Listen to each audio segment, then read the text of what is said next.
आज मैं श्रीनगर में एक कार्यक्रम के लिए गया और दूसरे कार्यक्रम के लिए आपके बीच आने का सौभाग्य मिला है।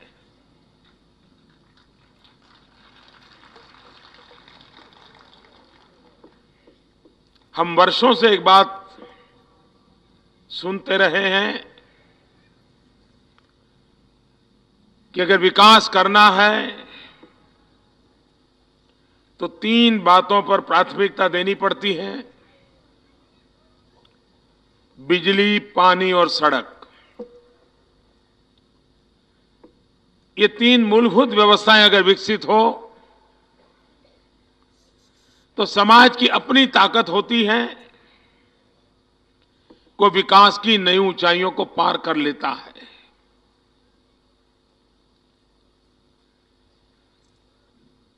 आज पूरा विश्व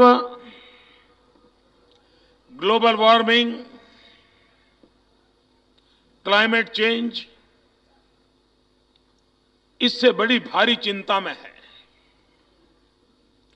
पूरा विश्व इन दिनों इसी मुद्दों की चर्चा कर रहा है कि जो तापमान बढ़ रहा है उसको कम कैसे किया जाए, ये जो हमारे ग्लेशियर हैं उसको कैसे बताया जाए, जिन ग्लेशियर से हमें पानी मिलता है उन नदियों को कैसे बचाया जाए, प्राकृतिक रक्षा कैसे की जाए। और उस एक बात उसमें ध्यान में आती है कि बिजली उत्पादन के रास्ते बदले जाएं और उसमें सबसे सरल पर्यावरण की रक्षा करने वाला मार्ग है वो पानी से पैदा होने वाली बिजली, सूर्य शक्ति से पैदा होने वाली बिजली, हवा से पैदा होने वाली बिजली। और इसलिए पवन चक्की लगाना, सोलार पैनल लगाना, हाइड्रो प्रोजेक्ट लगाना, ये मानव जात के कल्याण के लिए, भावी पीढ़ी को बचाने के लिए एक सामाजिक दायित्व बना है। आज ये जो बिजली का प्रोजेक्ट का लोकार्पण हो रहा है, वो बिजली तो मिलने वाली है, बिजली से विकास की यात्रा को बल भी मिलने वाला है, लेकिन साथ साथ हम आने वाली पीढ़ियों के कल्याण के लिए पर्यावरण की रक्षा का भी एक उम्दा काम करने जा रहे हैं। भारत ने एक बहुत बड़ा लक्ष्य रखा है, 175 गीगावाट रिन्यूएबल एनर्जी। हमारे देश में मेगावाट तक ही हम सोचते थे, 1000 मेगावाट, 5000 मेगावाट, 10,000 मेगावाट, लेकिन गीगावाट ये शब्द हमारे देश में सुनाई नहीं देता था। आज ये सरकार 175 gigawatt solar energy, wind energy की ओर जा रहा है, ताकि हम पर्यावरण की भी रक्षा कर सके और बिजली के माध्यम से विकास के नए द्वार खोल सके। हमारा एक सपना है कि 2022 में जब भारत अपने आजादी के 75 साल मनाता होगा, तब हिंदुस्तान के हर गांव में 24 घंटे बिजली उपलब्ध होनी चाहिए।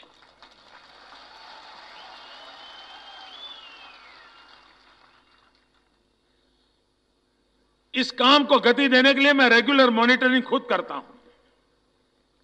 कुछ दिन पहले मैंने एक मीटिंग में पूछा कि हमारे देश में कितने गांव ऐसे हैं कि जहां अभी बिजली का खंभा भी नहीं लगा है। और ध्यान में आया आजादी के करीब करीब 70 साल होने जा रहे हैं। 18,000 गांव इस देश में ऐसे हैं जहां बिजली का खंभा भी नहीं लगा है।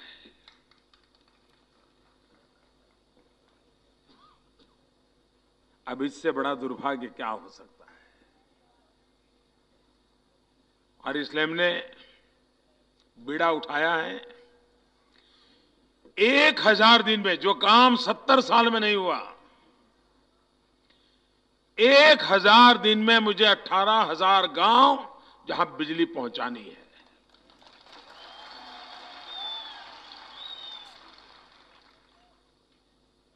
सरकारी मशीनरी को समय सीमा का टारगेट दिया है और रेगुलर उसका मॉनिटरिंग चलता है कि कितनी जगह पे खंभे पहुंचे, कहां पर गड्ढे डाले, कहां खंभे खड़े हुए, तार कहां कहां पहुंचा।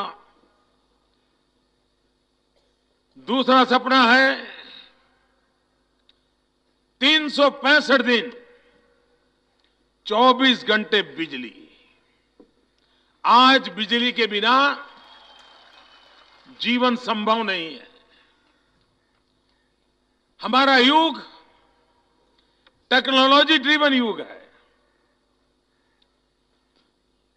कुछ तो गांव ऐसे हैं मोबाइल फोन है, लेकिन मोबाइल फोन चार्ज करना है तो दूसरे गांव जाना पड़ता है। ये स्थिति बदलनी है और इसलिए 24 घंटे बिजली अगर पहुंचानी है तो देश में व्यापक रूप से बिजली का उत्पादन करना जरूरी है। कोयले से बिजली मिल रही है, गैस से बिजली मिल रही है, लेकिन अब हम ध्यान केंद्रित कर रहे हैं। आज मैंने श्रीनगर में जम्मू कश्मीर और लद्दाख इस क्षेत्र के सर्वांगीण विकास के लिए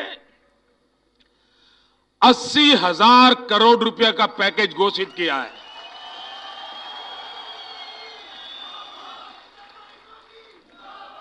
इन 80,000 करोड़ के पैकेज में लेह लद्दाख, जहां पर सोलर एनर्जी की बहुत संभावना है, वहीं सोलर एनर्जी से बिजली तैयार हो और लेह लद्दाख और करगिल के इलाके में वहीं से बिजली उपलब्ध हो, उसका भी इस पैकेज के अंदर व्यवस्था की है। हमने एक अभियान चलाया है पूरे देश में, बिजली बचाओ। जैसे बिजली उत्पादन का महत्व है, जैसे बिजली पहुंचाने का महत्व है, उससे भी ज्यादा बिजली बचाने का महत्व है। और आज टेक्नोलॉजी इतनी बदली है कि आप बिजली भी बचा सकते हैं, पैसे भी बचा सकते हैं। एलईडी बल्ब सरकार के द्वारा दिया जा रहा है, सस्ते में दिया जा रहा है।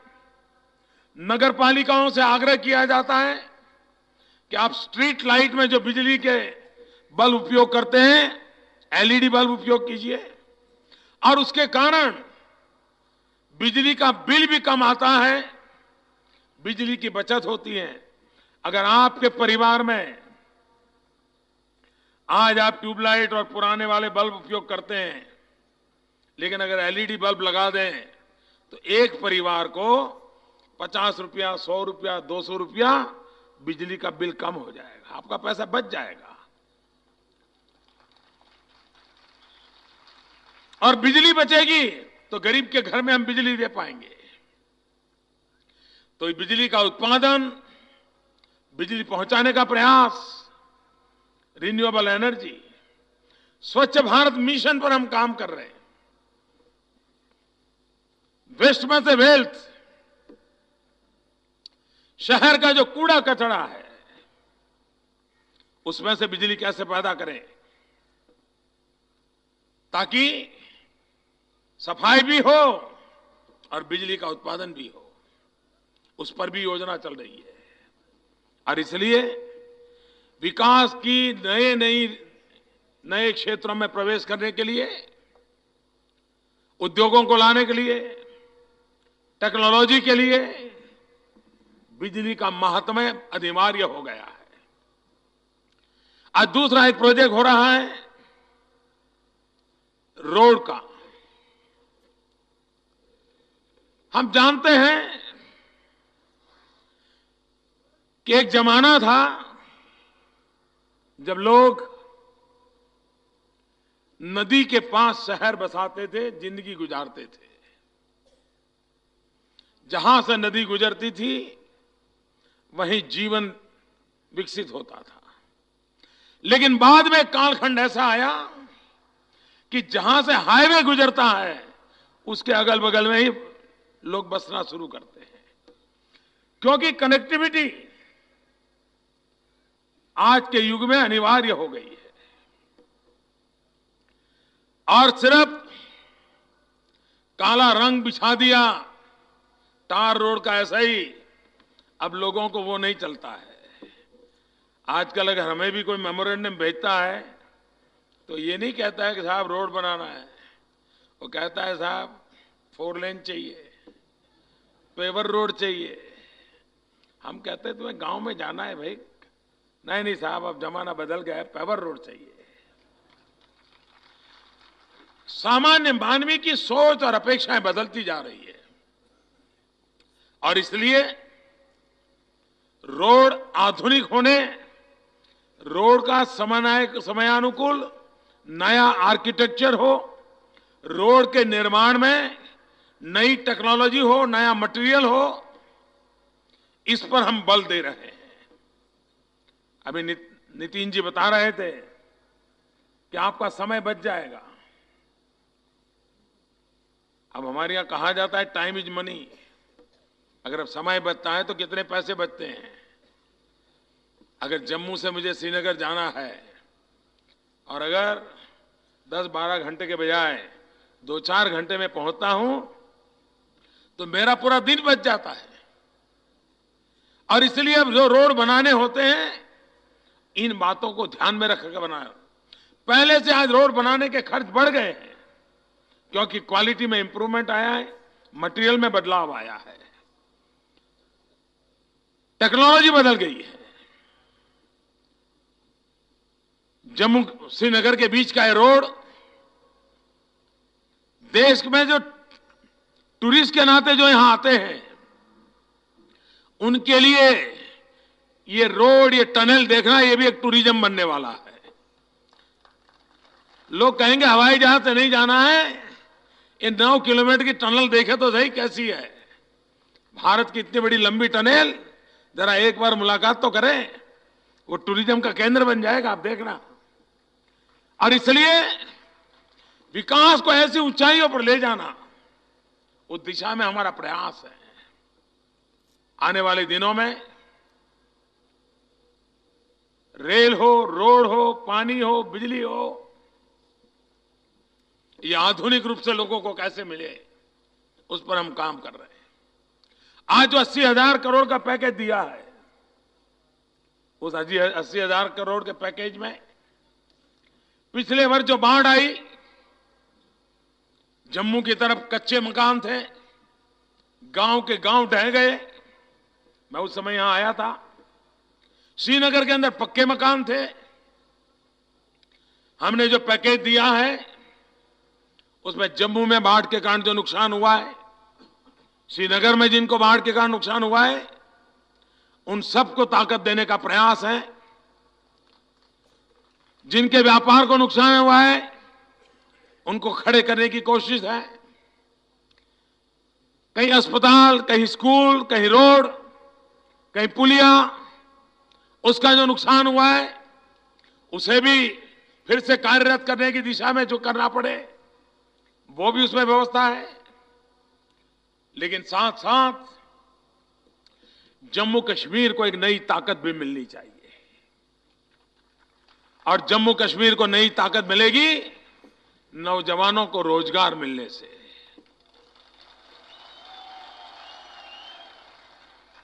रोजगार के अवसर कैसे उत्पन्न हो, रोजगार की संभावनाएं कैसे बढ़े, उसके लिए क्या क्या करना चाहिए, इसको ध्यान में रख करके ये 80,000 करोड़ रुपए का पैकेज दिया है। अब जैसे इसी जम्मू कश्मीर में 5 इंडिया रिजर्व बटालियन बनाने का निर्णय किया है।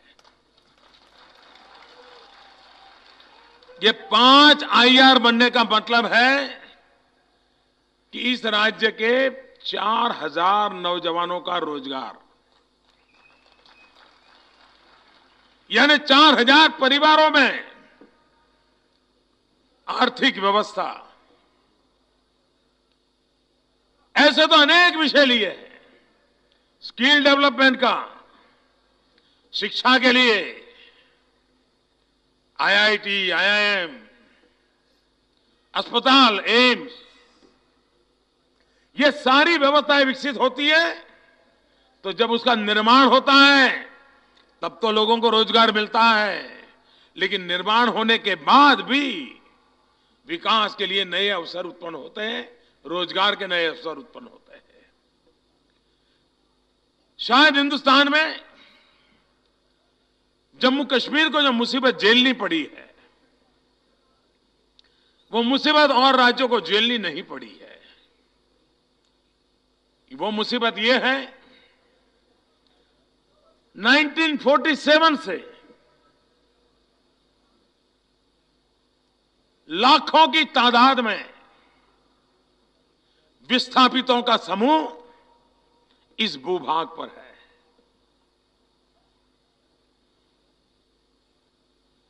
करीब करीब इस राज्य के 15-20% जनसंख्या ये विस्थापित के रूप में है। ये छोटी वेदना नहीं है, ये बहुत बड़ी पीड़ा का विषय है।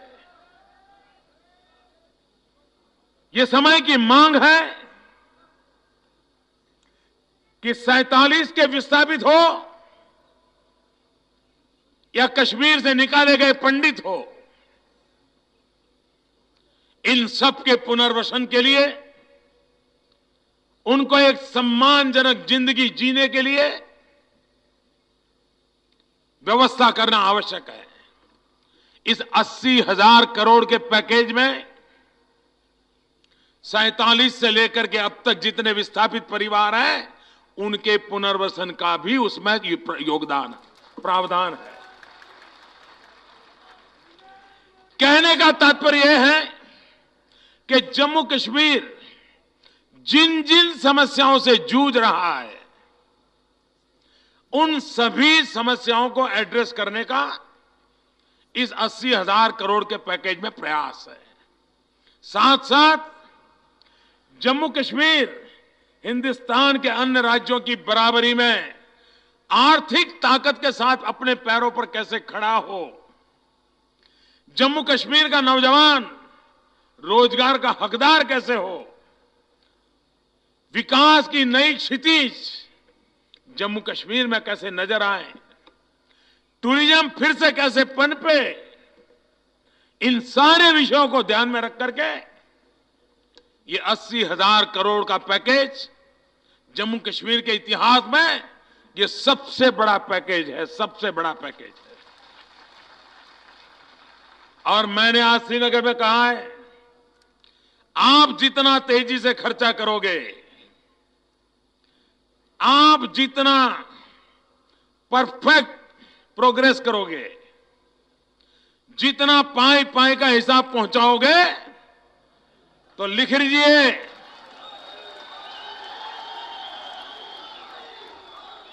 आप लिख के रखिए, ये 80,000 करोड़ का पैकेज ये पूर्ण विराम नहीं होगा, ये शुभ शुरुआत होगी। अगर ये काम आगे अच्छा बढ़ा,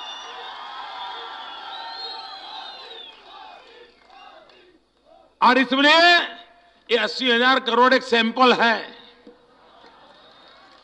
आप कैसे लागू करते हैं, कितनी तेजी से लागू कर सकते हैं, कितना अच्छे ढंग से लागू कर सकते हैं, जनता कितनी इसमें भागीदार बनती है, तो फिर दिल्ली का खजाना और दिल्ली का दिल दोनों जम्मू कश्मीर के लिए समर्पित है।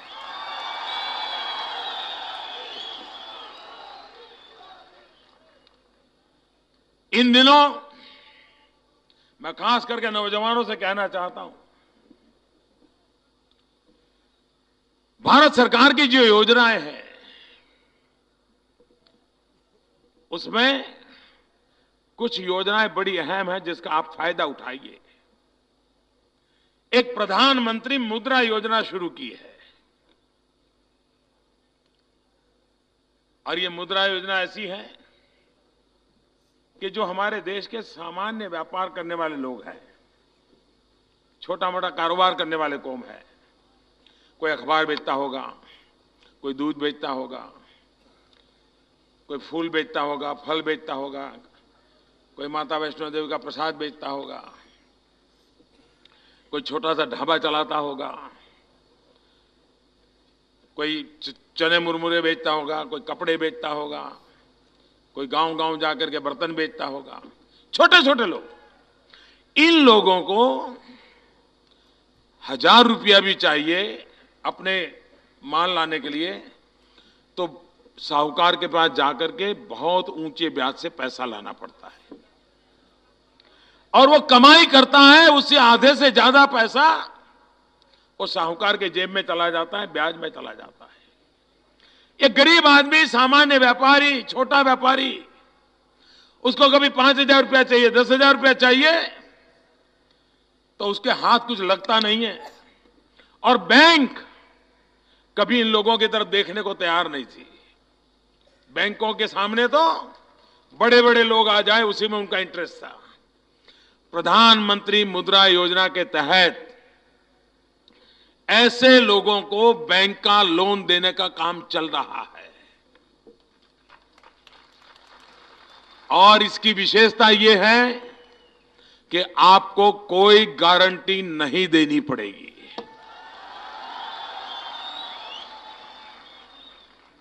50,000 रुपया तक आपको ये रुपये मिल सकते हैं और आप अपना कारोबार शुरू कर सकते हैं। आप तो अपने आप को तो रोजगार देंगे, साथ में आप एक आध दो व्यक्तियों को रख लेंगे तो उनको भी रोजगार मिलता है। अब तक 60 लाख लोगों को इस प्रकार से पैसे दिए जा चुके हैं पूरे हिंदुस्तान में।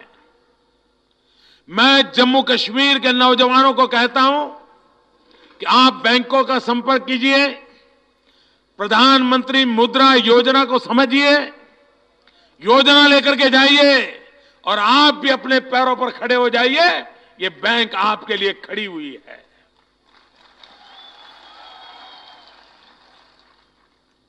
उसी प्रकार से हमने एक और योजना बनाई है नौजवानों के लिए, startup India, stand up India.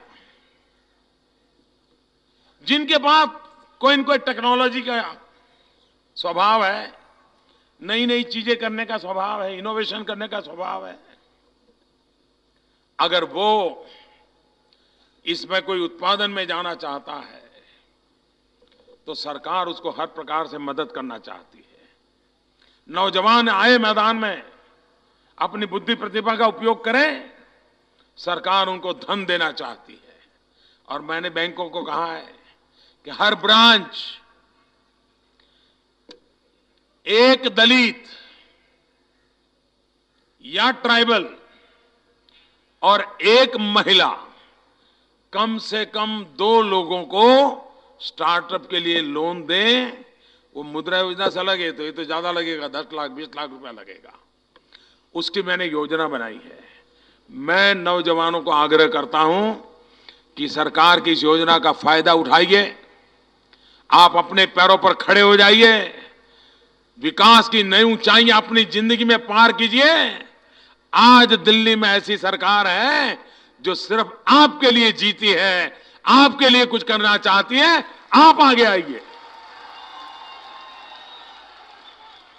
आप इसका भरपूर फायदा उठाइए। भाइयों बहनों, आज मुझे जम्मू कश्मीर में जो आप सब भाइयों बहनों ने प्यार दिया है, स्वागत सम्मान किया है, मैं इसके लिए आपका बहुत बहुत आभारी हूं। और हमारे नितिन जी देश को बड़ी तेज गति से दौड़ाने पर लगे हुए हैं। चारों तरफ रोड बनाने का काम चल रहा है। पहले मुझे बताते थे कि पहले एक दिन में 2 किलोमीटर होता था, और अभी आज का 18 है और मार्च तक 30 है। हमारे देश में हमारी सरकार बनने से पहले हिंदुस्तान का हिसाब लगाते थे तो एवरेज एक दिन में 2 किलोमीटर रोड बनता था। पूरे देश में कहीं जो भी बनता था उसका हिसाब लगाए तो एक दिन में 2 किलोमीटर। हमारे नितिन जी ने पिछले 17 महीने में मेहनत करके एक दिन में 18 किलोमीटर पर पहुंचाया है।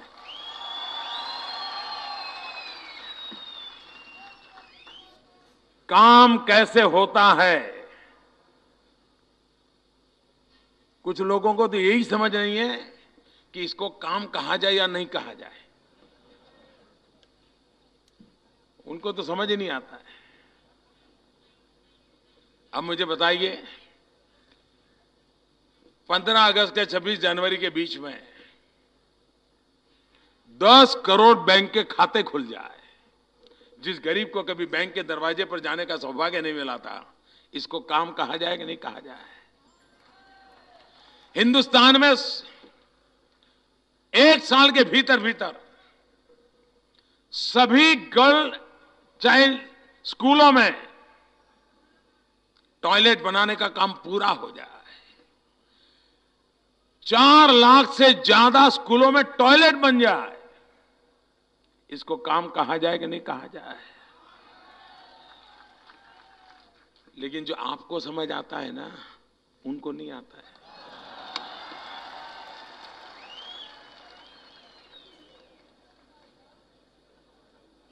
ऐसे तो मैं सैकड़ों चीजें आपको गिना सकता हूं। बहुत बहुत धन्यवाद आप सबका। Thank you. Why must all of India be subjected to the hateful mediocrity of Mohan Bhagwat on national television? It was precisely this kind of thinking that only some people have a monopoly on truth, on knowledge,